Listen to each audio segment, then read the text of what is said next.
اسلام سچا دین ہے، اور اس کی واضح نشانی یہ ہے کہ اسلام جو کہتا ہے ویسا ہی ہوتا ہے۔ مثال کے طور پہ قرآن نے کہا نماز برائیوں کو روکتی ہے، ٹھیک ہے، آج بھی روک رہی ہے۔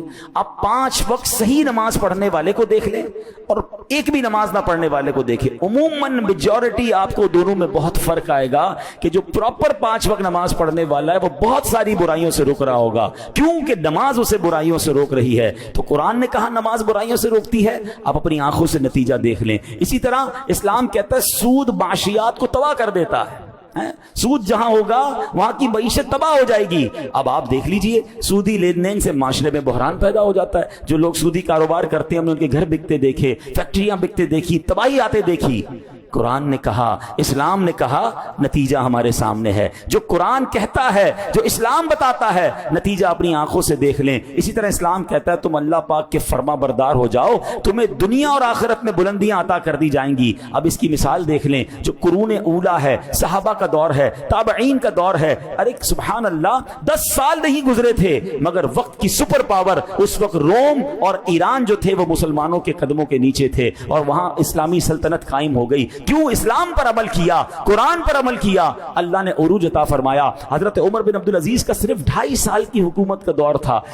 بتائیں 2.5 سال میں اتنا بڑا انقلاب کون لا سکتا ہے؟ معیشت وہاں پہنچ چکی تھی کہ لوگ زکوٰۃ لے کر نکلتے تھے، زکوٰۃ لینے والا کوئی نہیں ہوتا تھا، زکوٰۃ دینا چاہتے تھے، زکوٰۃ لینے والا کوئی نہیں ہوتا تھا، ہر طرف معاشی طور پر، اور اس طرح امن و سکون اور کاروبار بڑھ چکا تھا۔ کیا ہوا تھا؟ قرآن پر عمل کیا، سنت پر عمل کیا، شریعت پر عمل کیا۔ آج بھی اگر مسلمان 100% قرآن و شریعت پر عمل کرنا شروع کر دیں، ترقی سے کوئی نہیں روک سکتا۔ پرابلم یہ ہے کہ اسلام نے جو باتیں کی، قرآن نے جو باتیں ہم تک پہنچائیں، ہم عمل کرنے والے بن جائیں، نتیجہ خود سامنے آنے لگ جائے گا۔ اے میرے پیارے اسلامی بھائیوں، اب آخری بات سن لیجئے، اسلام کی حقانیت پر بات ہو رہی ہے۔ آج سائنس کا دور ہے۔ الٹرا ساؤنڈ کی مشین اس وقت جب ایجاد نہیں ہوئی تھی، سائنسدان ابھی تحقیق کر رہے تھے کہ ماں کے پیٹ میں بچہ بنتا کیسے ہے، اور جناب بیٹا ہے یا بیٹی ہے کسی طرح ہم اس کو پہچان لیں۔ امریکہ کا ایک ڈاکٹر تھا مارشل جانسن، وہ بھی اس تحقیق کی ٹیم میں شامل تھا۔ ایک مرتبہ اس کی ایک مسلمان سے ملاقات ہوئی،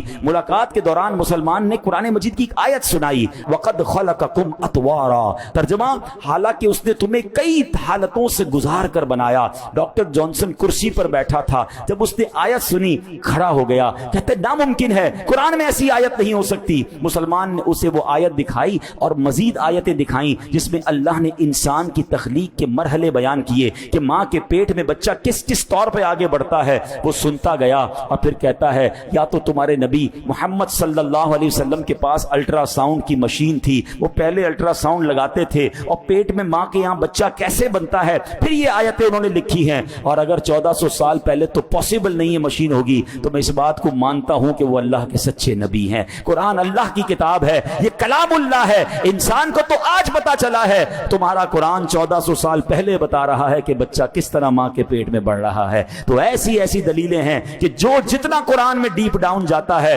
جتنا ریسرچ کرتا ہے، جتنا سمجھتا ہے، اس کے سامنے اللہ کی قدرت کی سبحان اللہ شان ظاہر ہو جاتی ہیں۔ مگر بات یہ ہے کہ دل پاک ہو، دل صاف ہو، یا اللہ نے ہدایت دینی ہو تو اللہ ہدایت دے دیتا ہے۔ اللہ مجھے اور آپ کو قرآن پر، اسلام پر سچا یقین بھی نصیب فرمائے اور اس کی تعلیمات عمل کرنے کی توفیق عطا فرمائے۔